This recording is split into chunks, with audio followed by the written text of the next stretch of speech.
Que la crème de l'éternel soit sur nous. Et que la crème de l'éternel soit sur nous. Je veille sur mes actes, je veille sur tout ce que je fais.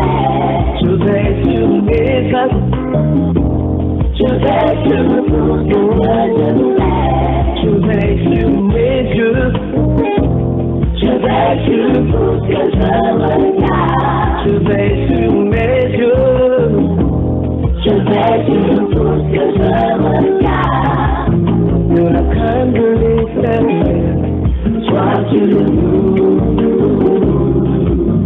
Que la crème de l'éternel soit sur nous.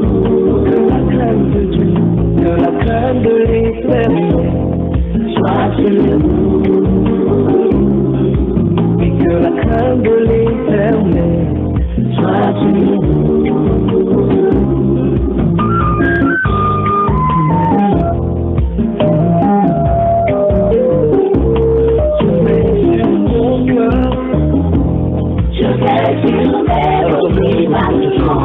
Je veille sur mon cœur, je veille sur mes motivations, car il y a l'éternel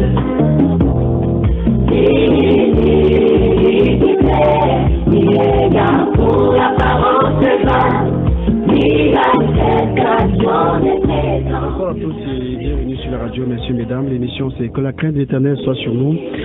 Tous les mercredis dès 21h, c'est un programme d'évangélisation, bien sûr. On vous parle de Christ et de la connaissance de Christ. On va écouter une chanson et revenir derrière pour la suite.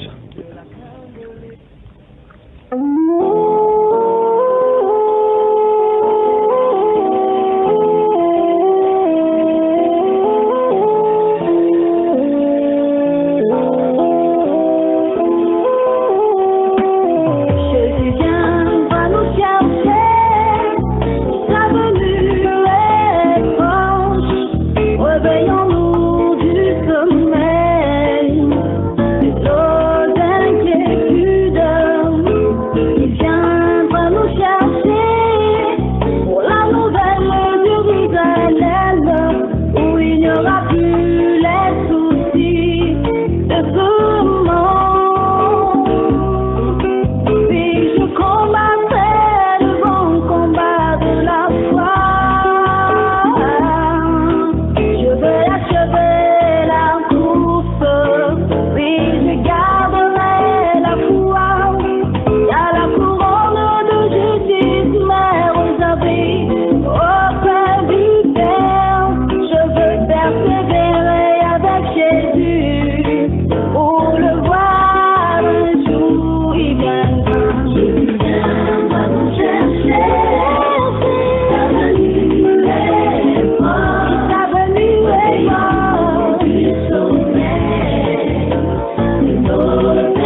chercher, c'est une chanson de JSB, Jésus source de bénédiction, des chansons que vous trouverez bien sûr sur le site www.musiquedevie.com, téléchargeable gratuitement bien sûr. Bonsoir à tous et bienvenue une fois de plus à cette émission qui est interactive et qui attend vos appels ou SMS au travers du 51 11 63 55 56 06 19 36 procédé du 6 pour les SMS.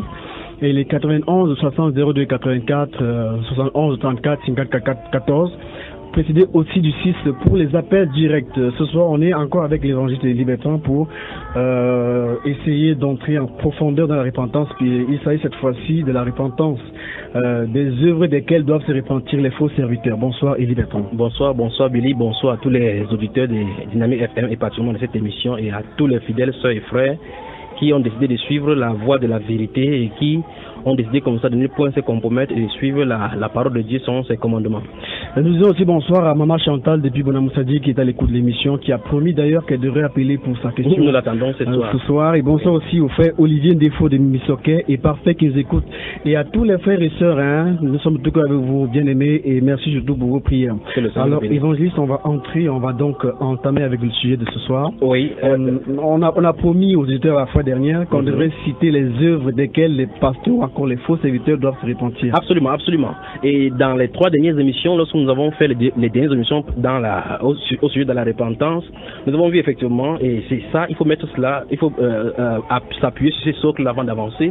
Nous avons vu que la repentance, avant que les chrétiens n'aillent annoncer la repentance aux non-chrétiens, il fallait d'abord qu'ils se repentent. Et on ne peut pas sortir comme ça de cette émission-là sans dire exactement c'est à quoi il faut se repentir. Mais déjà avant d'avancer, j'aimerais bien faire ce que j'ai dit, réitérer ce que j'ai dit dans la deuxième émission que nous avons vue ici. J'ai dit que la repentance était différente de la confession. Par exemple, si nous lisons dans le livre de Proverbes chapitre 9, le verset 13, la Bible déclare: celui qui cache ses transgressions ne prospère pas, mais celui qui les avoue et les délaisse obtient miséricorde. Il y a un acte de repentance qui est un changement d'attitude du cœur. J'ai dit la dernière fois que la repentance venait du mot grec métanoi qui veut dire changement d'attitude, changement de pensée, d'état par rapport à quelque chose. Mais aujourd'hui, c'est différent par rapport à la repentance qu'on a enseigné aux chrétiens qu'il faille confesser quelque chose. Donc ce soir, comme tu l'as si bien dit, nous allons essayer d'examiner dans les Écritures c'est sur quoi les pasteurs doivent se repentir. Quand ils parlent des pasteurs, ils ont dit j'ai les dirigeants, tous ceux qui dirigent. Mais maintenant, je m'aventure là sur un terrain qui sera vraiment, vraiment néfaste pour certaines personnes parce que ça risque de toucher la sensibilité. Et maintenant, en tant que serviteur du Seigneur, je n'ai pas à ménager quelqu'un par rapport à sa sensibilité, je dois dire la vérité. Donc c'est pour que quelqu'un m'écoute ce soir et qu'il est concerné par ces choses-ci, c'est le Seigneur Jésus-Christ. La Bible déclare dans le livre des Corinthiens qu'on n'a pas de puissance contre la vérité, nous n'en avons que pour la vérité.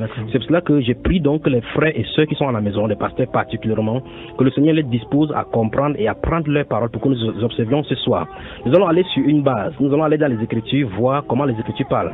Je vais citer par exemple quelques passages, par exemple dans le livre d'Éphésiens au chapitre 2. Quand vous parlez de vérité, il s'agit de la vérité qui affranchit. La vérité qui affranchit, c'est la vérité, la parole de la vérité, c'est l'évangile de Jésus-Christ, c'est ça qui affranchit. Et en affranchissant, ça peut heurter parfois certaines personnes. Absolument, les gens n'aiment pas la vérité. On a tué Jésus-Christ parce qu'il a dit la vérité par rapport à sa personne. Il avait dit qu'il était le Fils de Dieu. On l'a lapidé, on a voulu le lapider pour cela. Mais maintenant, Éphésiens chapitre 2, le verset 20, Éphésiens, le chapitre 2, le verset 20. Je rappelle, messieurs et dames, que vous pouvez envoyer vos messages et vos questions ou encore préoccupations au travers du 51 11 63 55 56 06 19 36, précisé bien sûr du 6. Voilà. Éphésiens chapitre 2, le verset 20 nous dit quelque chose. Il dit: vous avez été édifiés sur le fondement des apôtres et des prophètes, Jésus-Christ lui-même étant la pierre angulaire. Donc, le premier principe, c'est que les chrétiens et tous ceux qui suivent l'église du Seigneur Jésus-Christ, tous ceux qui sont de l'église de Jésus-Christ, doivent savoir que la fondation, c'est les apôtres et les prophètes du Seigneur Jésus-Christ. C'est-à-dire que la fondation des enseignements, la fondation de la doctrine, ce sont les apôtres qui l'ont posée. Et pour cela, allons-y dans le livre de 1 Corinthiens chapitre 13. Vous parlez de quels apôtres? Ceux qui sont aujourd'hui ou bien ceux qui sont passés avant? Pas les apôtres aujourd'hui, pas les apôtres vantologiques d'aujourd'hui. Je parle des apôtres du Seigneur Jésus-Christ, les premiers apôtres et disciples du Seigneur Jésus-Christ par lesquels le Saint-Esprit a utilisé pour fonder la première église. Les apôtres et les prophètes du premier siècle. Et par ricochet, tous les apôtres d'aujourd'hui qui vont suivre ces fondations-là, comme on va voir maintenant dans le livre de 1 Corinthiens chapitre chapitre 3. 1 Corinthiens chapitre 3, le verset 11 et suivant, le verset 11, la Bible déclare, c'est l'apôtre Paul qui dit ici, il prend le verset 11, le verset 11 dit, car personne ne peut poser un fondement que celui qui a été posé, savoir Jésus-Christ. C'est l'apôtre Paul qui dit. Après avoir dit dans Éphésiens chapitre 2, le verset 20, nous avons lu que vous avez été édifiés. Donc la construction des chrétiens, le bâtiment chrétien, le chrétien est bâti d'après la fondation des apôtres. Pas étonnant que, et au fur et à mesure que nous allons développer les différentes émissions, les gens vont comprendre effectivement pourquoi les chrétiens sont vraiment nonchalants en ces siècles-ci. Le 18e, 19e et 20e siècle, c'est les périodes les plus nonchalants. Je crois que la dernière séance, j'ai parlé de l'église de Laodicée par rapport à la richesse. Donc l'apôtre Paul dit ici que car personne ne peut poser une autre fondation que ce qui a été posé, savoir Jésus-Christ. Verset 11, verset 12 maintenant. Or, si quelqu'un bâtit sur ses fondements avec de l'or, de l'argent, des pierres précieuses, du bois, du foin, du chaume, l'œuvre de chacun sera manifestée. Donc, voici donc le principe.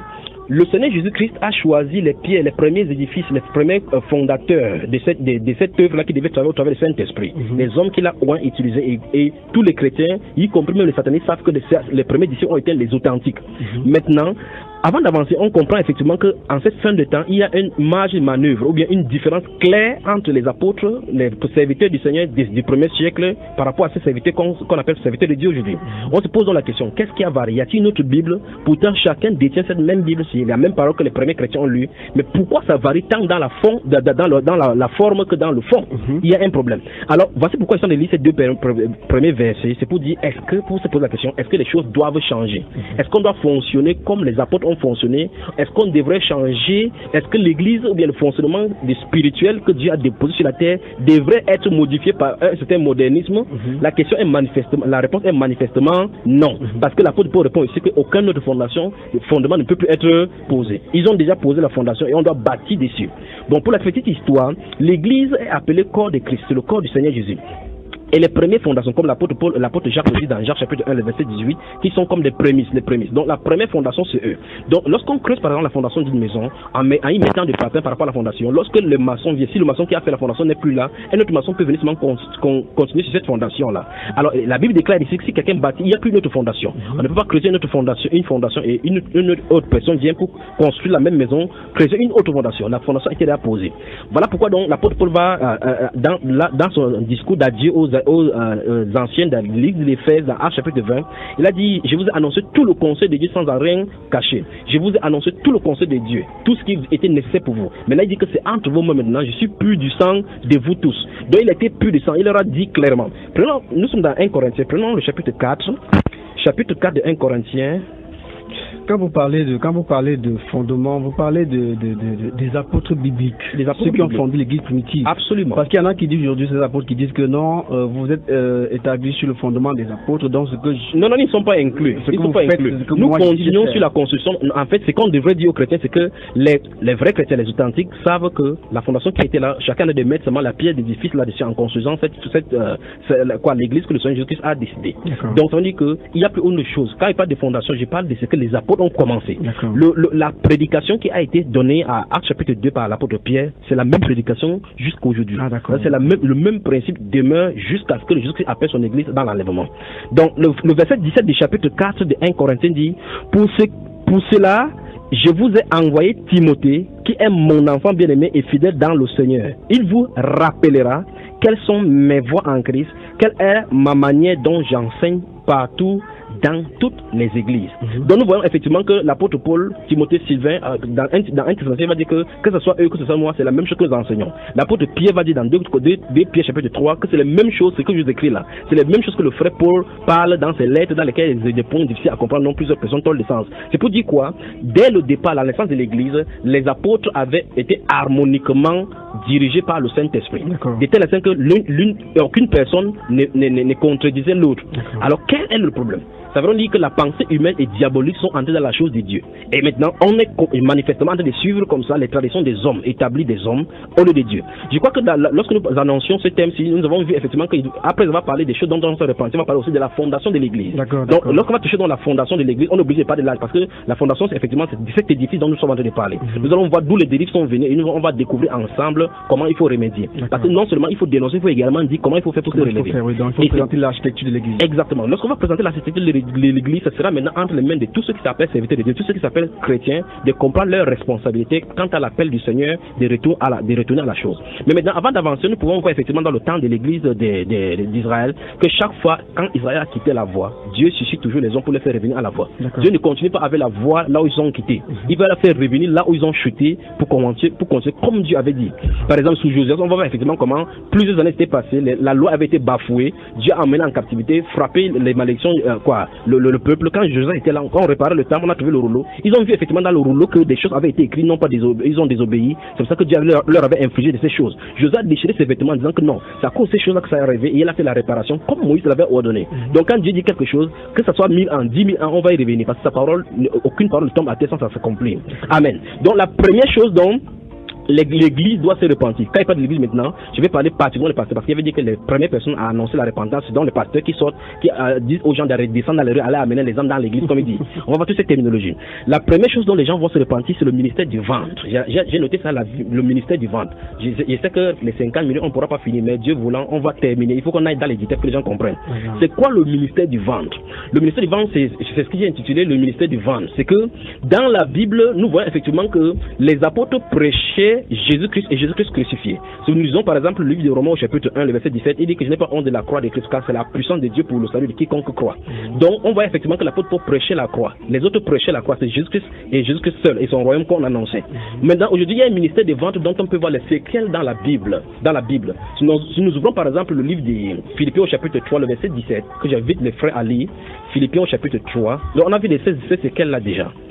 Je rappelle, messieurs et dames, que vos questions sont attendues au 51 11 63 55 et 56 06 19 36, précédé bien sûr du 6. On est ensemble jusqu'à 21h50. Donc je les rappelle également que nous sommes en train de voir le pourquoi c'est les choses dont les pasteurs, les dirigeants de l'Église doivent se repentir. Donc ce sont des choses étrangères qu'ils ont introduites dans la manifestation de l'Église du Seigneur. Et on a embrassé en croyant que c'est la Bible. Donc il faut qu'on dénonce ces choses-là. Donc Philippiens chapitre 3, le verset 17 dit ceci: soyez tous mes imitateurs frères et portez les regards sur ceux qui marchent selon le modèle que vous avez en nous. C'est l'apôtre Paul qui dit. Donc il donne les injonctions aux chrétiens d'être ces imitateurs. Par exemple dans le livre des Hébreux, la Bible déclare que considérez quelle a été la fin de, souvenez-vous de ce que les anciens prophètes vous ont annoncé, les apôtres du Seigneur Jésus vous ont annoncé, imitez leur foi. Chaque fois on donne les exemples, les acteurs de la Bible, on demande les acteurs que le Seigneur a utilisés, on demande aux chrétiens d'imiter leur foi. Ici l'apôtre Paul dit clairement: soyez tous mes imitateurs frères et portez les regards sur ceux qui marchent selon le modèle que vous avez en nous. Donc ça veut dire que si nous voulons regarder les prédicateurs aujourd'hui, en regardant que voici les modèles à suivre, il faut qu'on suive les modèles de Paul. Ça veut dire qu'il faut qu'on voit Paul en certaines personnes, certains prédicateurs. Les prédicateurs, les prémices, comme la Bible déclare dans Romains 9, que si les prémices sont celles, la masse également aussi. Si les prémices des prédicateurs ont été données dans la Bible et la vie des prédicateurs a été comme le Saint-Esprit l'a voulu, Dieu s'attend à ce que tous les prédicateurs vivent de cette façon. Il dit dans 1 Corinthiens, il dit qu'à cause de eux, on les regarde chaque jour comme des balayeurs. Mais aujourd'hui, les prédicateurs d'aujourd'hui sont les prédicateurs avec des relations avec l'État. Verset 18, il dit: car il en est, c'est pour ça qu'ils sont déparlés. Le premier point donc c'est le ministère des ventologies, le ministère des ventes. Il faut qu'on se repente parce que en réalité le ministère de la croix a été tronqué à celui de la prospérité. C'est ça dont je vais parler. Donc en premier lieu, donc, il faut qu'ils se repentent parce qu'on a introduit une fausse doctrine au milieu chrétien. Cette doctrine qui veut dire aux chrétiens qu'ils ne sont pas venus ici pour être pauvres, que Jésus a tout accompli, qui servent le Dieu de l'argent et de l'or. Et dans les églises maintenant on fait miroiter les gens qui doivent être les grands managers, les grands directeurs, des grands penseurs dans ce monde, les grandes découvertes, les grands sages, les grands riches, et où est les gens commencent à dire prophétiser sur votre porte-monnaie, prophétiser pour votre grenier, prophétiser pour votre compte en banque, et les gens même témoignent qu'ils sont venus dans la banque, dans leur compte il n'y avait rien, ils ont trouvé de l'argent qu'on a fait, donc quelqu'un a dû faire l'erreur, envoie l'argent sur leur compte, et les gens disent amen. Donc la Bible déclare ici verset 18, car il en est plusieurs qui marchent en ennemis de la croix de Christ. Nous voyons très bien que l'apôtre pouvait mettre ici un emphase sur le type de personne. Parce que au verset 17, il a d'abord commencé à dire qu'on regarde leur modèle. Après, il indique qu'il y a d'autres prédicateurs. Parce qu'il parle là des prédicateurs. Il y a des prédicateurs qui marchent en ennemi de la croix du Seigneur Jésus-Christ. Et il présente qu'est-ce qui fait que soit ennemi de la croix du Seigneur Jésus-Christ. Il dit, je vous en ai souvent parlé et j'en parle maintenant encore en parlant. Leur fin sera la perdition. Ils ont pour Dieu leur ventre. Ils ont pour Dieu leur ventre. C'est terrible. C'est terrible. Nous avons pour Dieu Jésus-Christ de Nazareth. Eux, ils ont pour Dieu leur ventre. Ça veut dire quoi? Ils servent. Ça veut dire que leur intérêt, tout ce qu'ils vont faire vont tourner autour de cela. C'est pour cela qu'ils peuvent aller dans la Bible, prendre Isaac. Isaac a semé ces jours, cette année-là, il a récolté au centuple. Et ils savent que c'est dans un contexte bien déterminé. Et ils savent pourquoi Dieu a dit à Isaac, reste dans ce pays, il ne va pas en Égypte, ne va pas en Égypte, ne se joue pas en Égypte. Ils vont prendre n'importe quoi là dans la Bible, tourner autour du semence de la prospérité. Donc ces pasteurs ne vont. Donc, voici donc les signes, parce qu'il faut au sortir d'ici, il faut qu'on tous les chrétiens qui nous écoutent maintenant savent qu'on va leur donner des indications pour savoir ce style de pasteur, comment détecter ces choses-là. Lorsque le pasteur, sa prédication tourne autour des choses de la terre, le bien matériel, le mariage, le succès et autres là-bas, ce sont eux dont Dieu parle. Souvenons-nous, l'époque où nous vivons, c'est l'époque où Dieu a mis en garde l'Église. Chaque fois, quand dans Matthieu chapitre 24, quand les disciples vont lui demander comment qu'est-ce sera l'avènement de fin du monde, ainsi de suite, il a commencé par leur dire, prenez garde que personne ne vous séduise. Que personne ne vous séduise. Vous voyez, n'est-ce pas? Il s'élèverait des faux Christ, il s'élèverait des faux prophètes. Et il y en a beaucoup de versions. On va voir ça au fur et à mesure. C'est pour dire quoi? C'est pour dire que Dieu a prévenu l'Église que le vrai danger des chrétiens se trouvera en milieu chrétien. Mais aujourd'hui, on semble avoir, parce qu'on voit quelqu'un avec la Bible, on suit quelqu'un avec une émission, quelqu'un a ouvert sa télévision, parce qu'il parle de Jésus, on abandonne toute sa foi entre les mains de la personne. Pourtant, ce que je déplore chaque fois dans cette émission, c'est que chacun a sa Bible, mais chacun laisse la Bible et reste entre les mains du pasteur. Conséquent, quand le pasteur veut dire n'importe quoi, il va vous dire, fais ce que je dis, fais pas ce que je fais, alors que la Bible déclare qu'ils doivent être le modèle. Parce que l'apôtre Paul dit au verset 18, qu'on ait le regard sur ceux qu'on porte les regards sur ceux qui marchent d'après son modèle. On a un auditeur au bout du fil. Allô, bonsoir. Allô? Oui, bonsoir. Oui, bonsoir. Oui, comment est-ce qu'on vous appelle? Vous appelez d'où? C'est Chantal, j'appelle depuis Bonamoussadi. Ah d'accord, on vous écoute, maman Chantal de Bonamoussadi. Bonsoir. Oui, je reviens sur ma question de la semaine dernière. D'accord, on vous écoute. Oui, je parle. Vous êtes homme de Dieu, vous êtes mieux placé pour mieux me expliquer parce que je n'arrive pas à ça. Oui, je parle du baptême. Moi, je suis chrétienne catholique. Moi, je sais que le baptême, c'est comme un parfum. Ça veut dire que tu peux pas recevoir le sacrement, la première communion ou la confirmation sans avoir le baptême. Maintenant, un chrétien catholique qui est baptisé, il va chez le pasteur, il lui dit, je suis baptisé, donnez-moi le sacrement, la communion et la première communion et la confirmation. C'est ça qu'il lui demande la partie de baptême. Et je fais appel à un ancien de l'église, je lui demande, mais c'est comme ça que ça se passe chez vous. Il se présente, il dit, je suis baptisé, on te donne le sacrement. Il me dit, il suppose que le chrétien est baptisé. Et là où je lui dis non, le texte n'est pas comme ça. Il faut que tu lui présentes la partie de baptême avant qu'il te donne le sacrement. Donc c'est pour ça que je voudrais que vous me expliquiez mieux. Donc, quelle est votre préoccupation plus précisément? Je crois qu'elle voulait savoir si c'est normal, si d'après la Bible. Ah d'accord, allez-y. C'est ça bien, maman, si nous avons compris.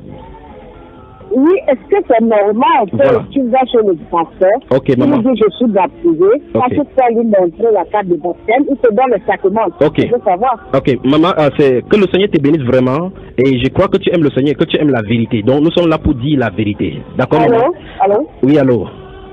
Je raconte, je suis dans ce radio. Oui. D'accord. Merci vraiment pour cette question. Je crois que ce serait mieux que nous entrions dans cette question, nous puissions avoir sa question avant d'avancer. D'accord, avant de sortir. Donc nous avons maintenant bien saisi. Vous voyez, chaque fois qu'on envoie les SMS, la pensée derrière les SMS, on ne peut pas toujours cerner. Donc maintenant, je vais d'abord dire à elle et à tous ceux qui nous écoutent maintenant que ni le pasteur qui donne ces sacrements, ni le catholique qui l'emprunte ne sont en règle d'après la Bible. Parce que, la Bible ne parle pas de ces sacrements. Tous ces choses qu'elle a citées là-bas n'est pas biblique. Donc, la Bible est la dernière autorité, pas une institution, maman. La Bible ne nous a pas dit qu'on doit avoir une carte de baptême. Il n'y a pas de trace de carte de baptême dans la Bible. Encore que la dernière fois, j'ai bien expliqué que le mot baptême vient du mot grec baptizo qui veut dire immergé. Donc il n'y a pas de baptême il n'y a pas de baptême, on ne pourra pas parler de baptême d'après la Bible sans qu'on était plongé au nom du Seigneur Jésus-Christ. Donc le seul baptême qui est valable dans la Bible, c'est le seul baptême qui est dans la Bible, c'est par plongeon. Donc j'ai dit la dernière fois que c'est un non-sens même de dire baptême par immersion. Mais il faut que j'utilise cette terminologie qu'on puisse saisir. Ça c'est la première des choses. Donc quel que soit l'endroit où la personne se trouve, si elle n'est pas baptisée en étant plongée dans une immergée dans un cours d'eau au nom du Seigneur Jésus-Christ, c'est qu'elle n'est pas baptisée. En évoquant le nom du Seigneur. En évoquant le nom du Seigneur Jésus-Christ. Jésus-Christ. Donc ça veut dire que si cet enfant-là va chez que cet enfant continue à manger des pains et des biscuits dans toutes les dénominations, ce n'est pas non plus ce que la Bible appelle le repas du Seigneur. Donc je crois que ce sont des choses que nous allons revenir là-dessus. Oui. Ça veut dire que dans l'église catholique c'est faux, et dans l'église protestante et dénomination c'est faux d'après la Bible. Donc le bout de pain comme elle a appelé premier sacrement, deuxième sacrement ou quoi, premier quoi, il n'y a pas ça dans la Bible. Ce sont les instruments que les hommes ont utilisés pour mettre les gens dans leur tradition. Donc maman, dès le départ, il faut qu'on se répande de toutes ces œuvres. Et des gens qui administrent ces sacrements, c'est pour ça que nous sommes là pour que les pasteurs, en fait, voici donc la preuve qu'il faut que les pasteurs se répandent de ces choses. Parce que voici les gens qui sont embrouillés, tellement le pasteur lui-même ne peut pas lui dire la vérité, le prêtre ne peut pas dire la vérité parce qu'on a dû suivre les traditions d'hommes. Dans Marc chapitre 7, nous avons lu la dernière fois, jusqu'à reprocher aux pharisiens que pourquoi annulez-vous les commandements de Dieu au profit de votre tradition. Par exemple, les sacrements, ce qu'on appelle les 7 sacrements, parce que dans l'église catholique on enseigne qu'il y a 7 sacrements, sacrement du mariage et au-delà qu'on a érigé au niveau des sacrements. Ça se trouve pas dans la Bible, ce n'est pas biblique, c'est pas biblique, on a érigé les sacrements. On va revenir sur ça lorsqu'on va parler de il n'y a pas de traces de sacrements. Il n'y a pas de traces. Ce qu'on appelle l'Eucharistie, ça se trouve pas dans la Bible. On va sonder toutes ces choses-là. Et malencontreusement, l'église protestante en a hérité. Et maintenant, pire encore, les pentecôtistes. D'autres prennent les petits biscuits, d'autres boivent le folerie, d'autres boivent le vin rouge, d'autres boivent la grenadine, ils disent le sang de Jésus. Tout ça, c'est faux. La Bible parle du repas du Seigneur. Et nous avons parlé de cela ici. Donc, si tu as mangé avec tes fils, vous ferez mieux de vomir cela maintenant au nom du Seigneur Jésus-Christ. Elles doivent vomir cela, donc elles doivent se repentir d'avoir participé à la table des Belzébuth. Et maintenant, accepter la parole de Dieu. Parce que nous sommes réunis dans ce studio. J'ai ma Bible au devant de moi. Ce n'est que cela que je suis en train de lire. Et si nous admettons que nous aimons la vérité, le Seigneur Jésus-Christ a dit que vous connaîtrez la vérité vous affranchira. Donc, maman, et le sacrement là, donc, rendez grâce à Dieu si on ne vous donne même plus le sacrement. Ça veut dire qu'on a Dieu entre vous préserver petit à petit. Et si un enfant quitte pour aller là-bas, revenez à la Bible maintenant, par vous-même, commencez à suivre ce que Dieu lui dit, parce que les hommes ont dit. Parce qu'on a tellement perverti les choses de Dieu. Et quand Dieu a dit une chose, quand même 1000 personnes, une institution va faire quelque chose pendant plus de 4 siècles, c'est Dieu seul qui a raison. Amen. Donc, ce qu'elle doit retenir, en fait, c'est qu'elle doit arrêter tout cela, se repentir tout simplement. Et chercher à recevoir le véritable baptême biblique, tout simplement. Donc, je crois que maman Chantal a été satisfaite. Oui. Et je rappelle à ce sujet qu'il y a des enseignements qui sont disponibles pour expliquer davantage toutes ces... Au-delà de ces enseignements, j'encourage les gens à lire la Bible. Parce que quand bien même l'enseignement ne sera pas suffisant, il faut que les gens aient au contact eux-mêmes de la Bible. Parce qu'à force d'écouter, vous allez... De toute façon, il y a des gens qui sont à m'écouter maintenant, ils sont fatigués de toutes les dénominations. D'autres écoutent à la radio, campagne d'évangile aussi, ils ne trouvent pas la vie. D'autres quittent d'église en église, comme on dit, ils ne trouvent pas la vie. Or, la vie se révèle dans l'évangile. La Bible déclare que Dieu a mis en exergue de mortalité au travers de l'évangile. Il faut que les gens vont en contact de l'évangile. Donc, en réalité, toute personne qui sort de ces gabégies humaines doit prendre la Bible, lire par elle-même, avant de suivre n'importe quel enseignement. Donc, la Bible, la personne doit entrer en contact avec la Bible d'abord en premier lieu. Donc, vous voulez dire en gros qu'avant qu'on ne fasse quelque chose pour Dieu ou à l'égard de Dieu, ça doit avoir ses fondements dans la Bible. C'est pour ça que tout à l'heure, j'ai pris d'abord Actes des Apôtres, chapitre Éphésiens chapitre 2, que vous avez été édifiés sur le fondement des apôtres. Les fondements des apôtres sont vraiment donnés, c'est les enseignements que les apôtres ont donnés. Donc, on s'est tellement éloigné au fur et à mesure, et on va voir lorsqu'on va toucher le cas des dénominations, la naissance, la gestation, en 100, 200, avec Jean Chrysostome, Tertullien, Ignace d'Antioche, Cyprien de Carthage, Irénée, et ainsi de suite. On va glisser là-dedans pour voir effectivement que beaucoup de doctrines qu'on enseigne aujourd'hui sont sorties depuis la deuxième siècle avant la gestation de l'Église catholique en 600. Donc, oui. On revient alors maintenant sur le sujet de ce soir. Voilà. L'apôtre Paul était en train de nous avertir ici, d'abord on avait 2 choses à faire. Qu'on devrait porter le regard vers ceux qui marchent d'après le modèle qu'on a vu en eux. Donc, ça veut dire que toute personne doit regarder un prédicateur aujourd'hui à la manière de Paul. C'est-à-dire que est-ce que cette personne-ci marche comme Paul a marché et les autres apôtres. Donc c'est ce qu'il dit. Après il explique le pourquoi il en est de 10. Il a dit car il en est plusieurs qui marchent en ennemi de la croix du Seigneur Jésus. Donc il explique donc qu'il y a des prédicateurs qui ne marchent pas. Donc ils prêchent Jésus avec la bouche là, mais ce n'est pas de Jésus dont il parle. Parce qu'il réunit par leur œuvre. Au verset 19 de Philippiens chapitre 3, il dit leur fin sera la perdition. Donc malgré qu'ils sont en train d'annoncer Jésus, ils sont en train de prêcher cet évangile là, l'évangile de la gloire, l'évangile de la victoire, l'évangile de venir, on règne maintenant, nous régnons sur la terre, nous sommes les grands de ce monde. La Bible déclare en fait, verset 19, leur fin sera la perdition. Ils ont pour Dieu leur ventre. C'est pour ça qu'il dit que la première chose dont les pasteurs, quel qu'en soit l'endroit où ils me coûtent dans le monde entier, doivent se repentir, c'est le ministère des ventes. Ils ont tronqué l'évangile de Christ en l'évangile de bénédiction. Ils ont tronqué l'évangile de Christ en l'évangile de prospérité. L'évangile de prospérité. Et c'est pour cela que j'ai du mal au cœur lorsque je vois des pasteurs se vanter d'avoir des partenaires en Amérique et au Nigeria. C'est les sous. Donc la base secrète, c'est au Nigeria. La base des relais, c'est au Nigeria. C'est pour ça que vous allez voir les pasteurs ouvrir leur dénomination, courir aller au Nigeria, aller appeler les pasteurs qui vont prêcher pour on dit en anglais raise fund. C'est comme les plus riches au Nigeria sont les pasteurs. Absolument, effectivement. Il y a des gens avec des cartes jets privés et pendant ce temps, les gens sont en train de souffrir dans le monde entier. Et les gens, et curieusement, les chrétiens ne vont que prendre pour donner parce qu'on leur a enseigné qu'il faut donner pour être béni. Et voyons, on a une interpellation ici qui dit qu'on peut lire sans rien comprendre. Non, Dieu a dit clairement dans sa parole qu'il se laissera trouver par tous ceux qui le cherchent de tout son cœur. Il a dit heureux ceux qui veillent à ma porte à mes portes. Il va se révéler. Si on cherche Dieu dans la simplicité, Dieu va se révéler. Mais la condition c'est ceci, il faut pas qu'on ait avec les doctrines préconçues. Il faut qu'on ait avec simplicité comme les enfants, comme Dieu a dit, c'est comme les enfants. Il faut aller là-bas comme les enfants, il va se révéler. Dieu ne peut pas mentir. Si quelqu'un cherche le Seigneur de tout son cœur, il va se révéler. D'abord, Apocalypse chapitre 1, le verset 3 dit heureux ceux qui lisent et ceux qui entendent les paroles de ce livre et qui la gardent. C'est ce que la Bible déclare. Donc le simple fait même de lire la Bible et de garder les paroles est une bénédiction déjà d'entrée. Donc Dieu se révèle et se révélera toujours à ceux qui le cherchent de tout le cœur. Donc je t'en ai dit ici au verset 19 de Philippiens chapitre 3 que c'est l'apôtre Paul qui parle. Il dit leur fin. Quand il parle de leur fin, c'est les prédicateurs du ventre. Leur fin sera la perdition. Ils ont pour Dieu le ventre. Donc leur ministère c'est le ministère du ventre. C'est pour ça que la première chose dont ils vont se repentir c'est le ministère du ventre. Donc tous les pasteurs, il y a les ventes des mouchoirs, vente d'huile d'onction, vente d'eau aujourd'hui, vente des images des pasteurs, vente des bracelets, toutes ces choses-là, c'est étranger au Nouveau Testament. Parce que la Bible déclare dans Matthieu chapitre 10, verset 8, vous avez reçu gratuitement, donné gratuitement. On a réduit Dieu maintenant au matériel. Par conséquent, vous allez voir, les gens vont aller prendre le sel béni, ainsi de suite, pour vous ça à la maison, sous le commerce. C'est exactement la sorcellerie à l'état christianistique. Donc, ici il dit, ils mettent leur gloire dans ce qui fait leur honte. Ils ne pensent qu'aux choses de la terre. On a beaucoup de choses à dire, mais l'apôtre Paul nous donne les indications. L'apôtre Pierre va en donner dans 2 Pierre chapitre 2. On a beaucoup d'indications ici par rapport au ministère de ces personnes. L'apôtre Paul dit 1. Regardez-nous et ceux qui marchent d'après notre modèle. 2. Vous devez faire attention à ceux qui prêchent les choses du ventre. Ceux-là prêchent pour avoir de l'argent pour manger dans leur famille, dans leur ventre. 3. Leur fin sera la perdition. Donc si vous les suivez, vous allez avec eux parce que Jésus avait dit qu'un aveugle petit conduit un aveugle, ils vont tomber dans le même trou. Ici il dit dedans maintenant, ils ne pensent qu'aux choses de la terre. La Bible appelle dans Ecclésiaste toutes ces choses-là les vanités. Et l'apôtre Paul va réitérer encore dans Colossiens chapitre 3 verset 1 et suivant que si vous êtes de ressuscité avec Christ, cherchez des choses d'en haut. C'est quand même curieux. Dieu dit recherchez les choses d'en haut, les gens cherchent le mariage. Recherchez les choses d'en haut, on cherche le voyage en Amérique. Recherchez les choses d'en haut, on cherche la victoire par rapport au football, ainsi de suite, les carrières. Dieu dit ayez les regards fixés en haut, affectionnez vos choses d'en haut. Les gens poussent les gens dans la vanité. L'apôtre Paul va utiliser le terme, ils ont les discours enflés d'orgueil de vanité, enflés de vanité. C'est-à-dire que les choses de vanité, ce sont les choses que Salomon a notées dans Ecclésiaste. Il a noté tout ce qui est sous le soleil, tout ce qui est sous le soleil n'est que vanité et poursuite des vents. C'est pour cela que Jésus est venu nous donner un souffle de l'esprit afin que nous regardions au-delà du soleil. C'est-à-dire que là où il est assis à la droite de la majesté divine.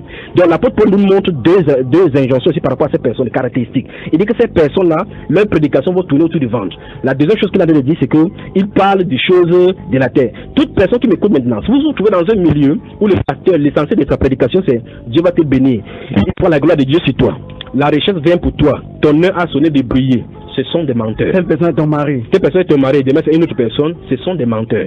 Il faut fuir. Donc voilà la première chose. L'évangile de prospérité doit sortir du milieu chrétien. Les pasteurs doivent s'en repentir. Toute personne. Ils peuvent citer Agé chapitre 2 verset 8. Ils peuvent citer que Jésus s'est fait pauvre pour que... On va revenir ici. Donc, lorsqu'on va toucher doctrine après doctrine, comme je suis cité là, on va parler de la doctrine de prospérité, de son évolution ici, de son début, et puis des différents ténors. J'ai parlé tout à l'heure de l'Amérique. Vous allez citer Benny Hinn, Kenneth Copeland, Kenneth Hagin, et on a transporté cela en Afrique. Et la base, Chris Oya qui les met au Nigeria, au Yédé pour ainsi de suite. Et on vend des livres chaque mois. Donc toutes ces choses-là, il faut que les gens sachent. Il faut que ça cesse en milieu chrétien. Il faut que ça cesse. Il faut qu'on arrête de tromper les chrétiens. Donc ça c'est la première chose qu'on doit se repentir. La deuxième chose qu'on doit se repentir, c'est les fausses visions. Les fausses visions. Donc dans les dénominations, vous allez voir effectivement, comme vous avez cité tout à l'heure, les visions sur le mariage. D'abord la première fausse vision, c'est la vision par rapport au ministère. Vous allez entendre quelqu'un dire que je suis le porteur de vision. Dieu m'a donné la vision de bâtir un temple de 30 000 hommes. Dieu m'a dit que d'ici telle année, il y aura 500 000 personnes dans notre association. Dieu m'a dit que mon ministère, c'est le ministère qui va aller dans le monde entier. C'est du mensonge. C'est Iblis des musulmans. C'est Satan, le diable. C'est Lucifer, l'agent secret qui infuse cette vision dans le deuxième ciel pour le faire réaliser l'empire babylonien sur la terre comme il a insufflé en Nimrod. Donc les fausses visions doivent se repentir. Vous allez voir comment beaucoup de maisons, beaucoup de foyers ont été disloqués à cause de ces fausses visions en milieu chrétien.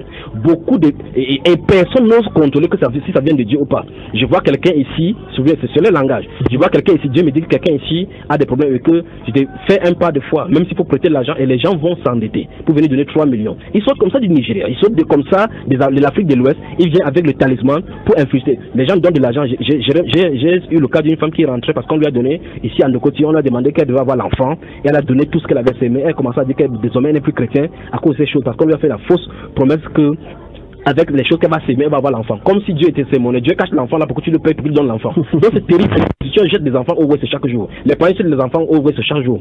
Tout simplement pourquoi? Parce que la foi n'est pas ancrée dans la parole de la foi. Parce que nous vivons pas à la foi et non pas à la vue. Les gens veulent les manifestations miracles. Et quand ils veulent les miracles, Satan va les tromper. Donc deuxième chose, fausse vision.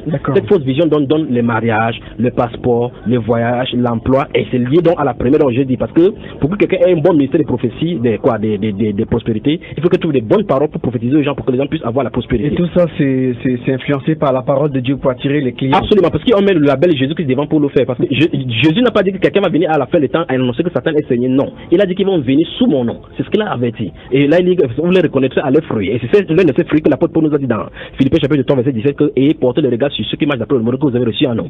Évangile, je pense qu'on va devoir abréger un petit peu pour conserver pour la semaine prochaine, parce qu'il y a une série de questions auxquelles il faudrait que vous apportiez des réponses. Oui. Je pense qu'il y en a tellement, une série d'œuvres desquelles les faux pasteurs, au moins 16. On pourra citer, ce n'est pas exhaustif, parce qu'au fur et à mesure, je crois que le Seigneur va nous éclairer au fur et à mesure. Parce qu'en fait, s'il faut citer doctrine après doctrine, c'est que toute la vie qu'on va rester jusqu'à ce que le Seigneur qui vient ne finirait pas. Donc on va vraiment éclairer les lanternes comme ça, les gens les uns les autres, pour que chacun se met à la recherche de la vérité. D'accord, donc on n'a plus que 14 minutes à passer ensemble dans ce studio et on a une série de questions. D'abord du frère Olivier Défaut de Missoquet qui nous a fait parvenir. Oui. Première question, le chrétien peut-il se tromper au sujet de la repentance? Absolument. Puisque nous sommes ici, nous sommes en train de parler, si les pasteurs, les dirigeants eux-mêmes se sont déjà trompés, voici le cas, nous sommes en train de parler des pasteurs qui doivent se repentir. Les pasteurs sont partie intégrante du corps des chrétiens. Et on va y parler, parce qu'on va parler de l'éducation clégée laïque. Ils posent la question, les chrétiens peuvent-ils se tromper? Ils se trompent, puisque nous sommes là maintenant. Voici les pasteurs que nous sommes obligés d'appeler à la repentance, parce que c'est effectivement la fausseté qui ont été dans le départ. Donc les chrétiens peuvent se tromper. Deuxième question, pourquoi dites-vous que l'on ne force pas Jésus-Christ? Expliquez-nous. Je crois qu'il a mal suivi mon expression. J'ai dit, on ne force pas. Il n'y a rien que vous allez forcer de Jésus-Christ de vous donner. Non. Le salut est gratuit. Vous ne forcez pas. Vous pouvez gêner un an, il ne fait absolument rien.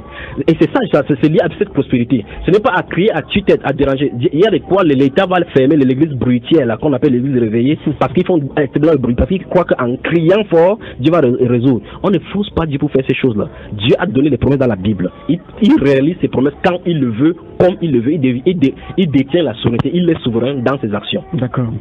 Les femmes pasteurs qui qu'enseignent-elles réellement, puisqu'elles désobéissent à Dieu, le savent-elles? C'est une première question. Oui. Et c'est le premier volet de la question en fait. Ou alors, que recherchent-elles réellement? Nous tournons encore autour de l'évangile de prospérité. Les gens ont quitté franchement la Bible et se sont trouvés vers les expériences. Quand vous allez parler à quelqu'un, que la Bible dit ceci, on va dire que mais tu penses que Dieu va la laisser aller en enfer. Dieu ne règle pas ces choses selon notre modèle, selon notre standard, selon le standard de sa parole. Comme il a si bien dit, le fait qu'il dit que les femmes pasteurs qui enseignent, ça montre qu'il y a des problèmes. Pourquoi on ne dit pas pastrice ou bien pasteuse? On dit femme pasteur, pourtant on dit librement pasteur à un homme. Pourquoi on ne dit pas homme pasteur? Parce que c'est normal, c'est naturel que c'est l'homme qui est appelé pasteur. Donc le seul fait qu'il dit femme pasteur montre déjà que bibliquement il y a un problème. Donc si quelqu'un m'écoute maintenant et que c'est l'un des points qu'on va en parler, quelqu'un m'écoute maintenant et qui a sa femme qui est pasteur, qu'il sache qu'il a servi Belzébuth. D'accord. Satan lui a infligé ce ministère. Quand bien elle va prophétiser, les rastas, on va toucher rouge à lèvres avec les pantalons, les faux ongles qu'on touche là. On va toucher tout cela. Donc ce qu'il veut dire c'est ceci. Beaucoup aiment le Seigneur et ont été trompés dès le départ à cause de la fausse repentance dont la première question est liée. Parce que beaucoup de personnes sont dans un endroit, ils croient qu'ils sont là de servir Dieu. Il y a des pasteurs qui ont conduit des sœurs en disant que Dieu me dit que tu seras évangéliste. Et elles commencent à marcher dans cette vision. J'ai parlé de une fausse vision. Voilà. J'ai dit, je suis un grand pasteur et certains pasteurs prennent l'engagement d'envoyer certaines sœurs à l'école biblique pour qu'elles sortent avec le titre de pasteur. Parce qu'il a une vision de construire un ministère, il va l'affecter là-bas. Ce sont les choses. Et par conséquent, elle commence à marcher d'après la vision. Pourquoi? Parce qu'elle a fait confiance à Dieu en disant que cet homme-ci est de Dieu. Or, si elle allait dans la Bible, elle devait savoir que Dieu appelle les femmes dans le silence. C'est ce que la Bible révèle. Donc, il n'y a pas de femmes pasteurs. Maintenant, il y a celles qui aiment le Seigneur en m'écoutant comme ça personne va dire, ah Seigneur, c'est ta parole. Elles vont se repentir et quitter cette place-là. D'accord. Celles qui ne sont pas appelées de Dieu vont continuer à s'entêter et aller à la dérive. C'est tout simplement ça. Dans la meilleure façon, hein, pour revenir sur les visions, sur les fausses visions, la meilleure façon de reconnaître une fausse vision, c'est de regarder si la vision avec la parole de Seigneur. Absolument. Voilà. Je peux me tenir ici maintenant du matin jusqu'au soir. Je montre à chacun des pasteurs et chacune des pasteurs ou pastrices qui m'écoutent maintenant que leur vision est fausse. La vision des réalisations de leur œuvre, des dénominations, des formations, quel que soit le nom qu'ils peuvent avoir, est fausse d'après la Bible. D'accord. L'autre question, qu'est-ce qui peut bien pousser un ancien pasteur, serviteur de Jésus-Christ, à devenir imam? Eh bien, il n'était pas serviteur de Jésus-Christ. Je prends un verset rapidement là dans le livre 1 Jean au chapitre 2. 1 Jean chapitre 2, verset 18 et 19 dit quelque chose. Petits enfants, c'est la dernière heure. Et comme vous avez appris qu'un antéchrist vient, il y a maintenant plusieurs antéchrists. Par là, nous connaissons que c'est la dernière heure. Alors maintenant, s'il devient imam, je réponds à la question. S'il devient imam, ça se pose désormais, il ne croit pas que Jésus est fils de Dieu. Or, la Bible déclare clairement que qui est celui qui est antéchrist, sinon celui qui nie que Jésus est le fils de Dieu. Et la Bible déclare toujours dans ce livre de 1 Jean que si quelqu'un croit que Jésus est fils de Dieu, Dieu demeure en lui. Alors maintenant, ça veut dire que est-ce que Dieu demeure en lui? Dieu ne peut pas demeurer en quelqu'un et il quitte pas la suite. La Bible déclare ici, verset 19, il dit ils sont sortis du milieu de nous. Tu remarques l'expression là. Il dit qu'ils sont sortis du milieu de nous, donc du milieu des chrétiens. Il dit, mais ils n'étaient pas des nôtres. Et c'est ça, ce message de la repentance, ce message du retour à l'église primitive va dégager le bulldozer, la puissance du Saint-Esprit va dégager les faux serviteurs parce que Dieu va mettre leur œuvre à nu. Il n'y a rien de caché qui doit être révélé. La puissance du Saint-Esprit, Dieu, comme il a dit que à la fin des temps là, tous vont connaître, vont aller au niveau de la connaissance du Fils à l'état d'homme fait. Ça veut dire que Dieu va accompagner la puissance du Saint-Esprit dans la révélation. Il illumine les yeux du cœur comme l'apôtre Paul a prié dans Éphésiens. Et les gens vont connaître la vérité. Donc tous ceux qui marchaient dans le mensonge là, ils n'ont qu'à bien s'en tenir. L'apôtre Jean dit ici qu'ils sont sortis du milieu de nous, mais ils n'étaient pas des nôtres. Car s'ils eussent été des nôtres, ils seraient demeurés avec nous. Mais cela est arrivé afin qu'il fût manifeste que tous ne sont pas des nôtres. Donc il faut que les chrétiens comprennent comme ça que c'est pas ceux qui abordent les touches. On va encore toucher les touches là maintenant. Que si on est pasteur par formation, pasteur humain, on est astreint à aller, il y a des autres qui deviennent un nous. Vous savez, j'ai causé avec un imam un de ces jours-là, il m'a dit, il est venu et il voulait commencer à me montrer ils battent le record de conversion des chrétiens. Il m'a dit qu'il y a une femme qui avait une église là-bas, ils sont allés prêcher, la femme s'est convertie. Il dit dès le départ, il vous appartient parce que vous êtes le même camp. Elle n'était pas d'abord chez Dieu. Parce que si elle était chez Dieu, elle saurait que la Bible dit clairement que je ne permets pas à la femme d'enseigner. Qui lui a donné ce ministère? Donc Jésus qui lui a donné le ministère et que l'imam vient le convertir. Et ils n'ont pas le Saint-Esprit. Ils ont la puissance démoniaque pour convertir les femmes pasteurs. Mais qui continuent à recruter de ce côté-là. Nous prions un seul Dieu. Qu'en pensez-vous? C'est Maman Chantal. Ça, c'est l'esprit d'écuménisme ici. La puissance du Saint-Esprit a révélé dans les Écritures que quiconque invoque le nom du Seigneur doit se lever de l'iniquité. Et on ne peut pas, et dans 2 Timothée chapitre 2 verset 19 dit ceci, que si quelqu'un invoque le nom du Seigneur, qui s'éloigne de l'iniquité. Tous ne prient pas le même Dieu, parce que si tu appelles les bouddhistes, Krishna n'est pas Dieu. Si tu appelles ce que tu appelles le Dieu de Témé n'est pas le Dieu de la Bible. Ainsi de suite, je peux continuer à citer. Donc, on doit invoquer le même Dieu lorsqu'on est aligné dans la vérité. Parce que Dieu a révélé, s'est révélé dans la vérité. La vérité se trouve dans la Bible. Si on va sur la base de la vérité qui est révélée dans la Bible, on croit à tous les points. Parce que Jésus a dit qu'il n'est personne qui, après avoir fait les miracles, on va me régner par la suite. Donc, nous prions le même Dieu à condition que nous soyons sous l'autorité de la Bible. D'accord. Ça veut donc dire qu'un autre Dieu peut se cacher derrière le nom de Jésus. Au fur et à mesure que nous allons avancer dans les développements ici, elle va comprendre clairement dans quel temps elle se trouve, en restant dans les institutions. Pas seulement elle que vous les reconnaître à leur fruit. Tout simplement. Parce qu'au fur et à mesure qu'on va développer avec les enseignements, elle va voir vraiment si le fruit que la Bible présente. C'est pour ça que je la supplie, et je supplie tous les chrétiens qui sont, avant mercredi prochain, que nous nous réunissons, qu'elle prenne la Bible et commence à lire elle-même, en laissant les brochures, en laissant les sujets de prière, en laissant les livrets de prière, qu'elle lise la Bible. Uniquement la Bible. Dieu va se révéler à elle. Elle lise la Bible, en lisant la Bible, elle suit la voix de Dieu. Elle est en contact avec Dieu, Dieu est en contact avec son cœur. Et là, elle va comprendre la vérité. Et qu'elle sache dès le départ qu'aucun être humain ne peut dire quelque chose en dehors de la Bible et il reste chez Dieu. Ce n'est pas possible. Voilà. Si quelqu'un envoie de Dieu, la Bible déclare que ceux qui sont de Dieu annoncent la parole de Dieu. C'est ce que la Bible déclare. D'accord. Y a-t-il, ça c'est encore la question d'Olivier Défaut de Missoké, y a-t-il une véritable façon de prier notre Dieu Jésus-Christ? Est-il nécessaire de prier de manière à crier sur tous les toits? tout à l'heure, j'étais en train de balayer d'un réveil de la main le fait que les pentecôtistes et les églises britiques disent église de réveil. Effectivement, nous sommes venus dire ici qu'il faut que l'église se réveille à la manière, parce que le vrai réveil d'après la Bible, c'est de retourner à la parole, de vivre la sainteté. Le fait de crier, et c'est ça, vous voyez, les gens, pour montrer que les dénominations, en fait, c'est un style publicitaire. On fait des bruits pour attirer le mieux les clients. Ils dansent parce qu'on a dit qu'on ne peut pas en boîte de nuit, que sinon on parle en boîte de nuit. Ils font le boîte des jours maintenant. Et d'autres ont trouvé les astuces maintenant de faire ça en soirée pour que ça soit aussi la boîte de nuit, pour que les gens viennent là-bas sans se gêner. Ils font des bruits, ils gênent des voisins. Mais l'État va fermer parce qu'ils sont en déconnivence. D'accord. Parce que la Bible déclare. Donc, on n'a pas besoin de crier. Dieu a dit, Jésus a dit dans Jean chapitre 4, le verset 20 et suivant, que l'heure vient et l'heure est à venir où les vrais adorateurs adoreront en esprit et en vérité. D'accord. Voici notre question. Cette fois-ci, c'est le frère parfait de Bonabéry qui dit bonsoir à vous. Est-il biblique de ne pas faire le repas le jour du sabbat? C'est terrible. Voilà autant de choses. Vous voyez, voici autant de choses qui sont arrivées. En fait, pour ceux qui sont dessus, ça c'est les questions qui sont liées aux adventistes du 7e jour. D'abord, il n'y a pas un seul sabbat, parce que lorsque les gens parlent chaque fois du sabbat, ils parlent seulement du samedi comme le sabbat. Or, il y avait les sabbats annuels, il y avait les sabbats festifs, les sabbats mensuels. Donc, on va revenir sur tous ces enseignements pour leur montrer clairement que si tu veux suivre le sabbat, il va falloir aller à Jérusalem. Le 49e sabbat pour la liberté. Or, on a proclamé la liberté au sein par le Saint-Esprit. Le Saint-Esprit était le signe de la vérité. La 50e, la trompette qui devait sonner. Donc, ceux qui sont sous le coup, c'est pour ça que ce n'est pas des institutions. La doctrine humaine face à la Bible. Ici, quand tu prépares le samedi, la nourriture du sabbat, en fait, de toute façon, le sabbat c'était pour les juifs. Le sabbat hebdomadaire, c'était pour les juifs. Donc, la personne qui est chrétienne n'est pas censée pratiquer le sabbat. Absolument. Il ne peut, d'abord, même s'il voudrait le pratiquer, il ne peut pas pratiquer. Voilà. Avant qu'on sorte, j'aimerais que vous nous expliquiez un petit peu quelle est la différence entre la louange et l'adoration. Voilà. Maintenant, alors, voilà autant de choses. Vous voyez, ce qu'on a enseigné aux chrétiens, c'est que la louange, c'est ce qui fait le bruit. L'adoration, c'est ce qu'on appelle dans le monde le slow. Ce qui fait que quand vous regardez, vous entrez dans les dénominations, vous entendez comment on commence à taper le batteur là avec le rasta, d'autres avec les boucles d'oreilles, d'autres avec le tatouage, ou juste avec les dents, avec la sœur avec les boucles, avec les yeux qu'elle a mis les lentilles de contact pour contacter les frères dans la fornication. Qu'est-ce qu'ils font? On commence à taper, on tape, les gens bougent. On dit lève-toi si tu danses pas, c'est que tu danses ailleurs pour dire qu'en fait ils sont de faire la compétition avec les boîtes de nuit. Lorsque ça finit, quand le pasteur lève la main, on commence à taper doucement, tom. Les gens commencent à pleurer. Oui frère, laisse, Dieu va te toucher maintenant. On appelle ça l'adoration. Je crois, mon frère Billy, que ce serait difficile de répondre ça ici. Maintenant, on va parler de l'adoration proprement dite dans les Écritures. Pour que les gens sachent ce que Dieu appelle par adoration. Donc, le premier indice, c'est que l'adoration, c'est la vie qu'on rend à Dieu avec son cœur, de tout son cœur et pas son corps. C'est la première des choses là-bas. Je peux citer le livre de Romains au chapitre 12, verset 1, il dit que je vous exhorte donc frères à offrir vos corps comme un sacrifice vivant, parce que l'adoration, les louanges sont là pour élever le nom de notre Seigneur et amener notre cœur devant le trône pour manifester ce qu'il a, son amour pour nous et pour l'humanité. Donc Dieu parle de la première adoration d'abord, c'est de notre cœur. C'est pas les bruits. Les baves, ça veut dire que si c'est comme ça, c'est que les premiers apôtres n'adoraient pas, puisqu'ils n'avaient pas de baves ni des micros.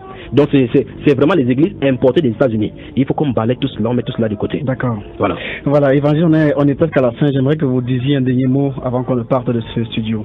Je veux dire aux chrétiens que tous ceux qui aiment la vérité, comme la Bible déclare, vont rester dans la vérité. Et je ne suis pas venu pour faire du cadeau à quelqu'un, pour donner du bonbon à quelqu'un.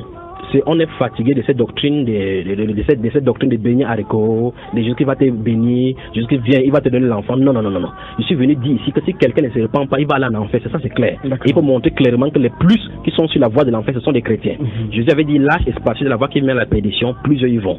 Maintenant, je suis venu pour conduire des gens dans la voie qui est resserrée. Donc ça veut dire que pour que tu y marches, il faut que tu mesures bien le prix à payer pour suivre Jésus-Christ, parce que c'est pas facile. D'accord. Donc rendez-vous la semaine prochaine, on va poursuivre avec les points de repentance pour les pasteurs. D'accord. Merci à tous pour avoir été à l'écoute de l'émission et merci encore pour la semaine prochaine.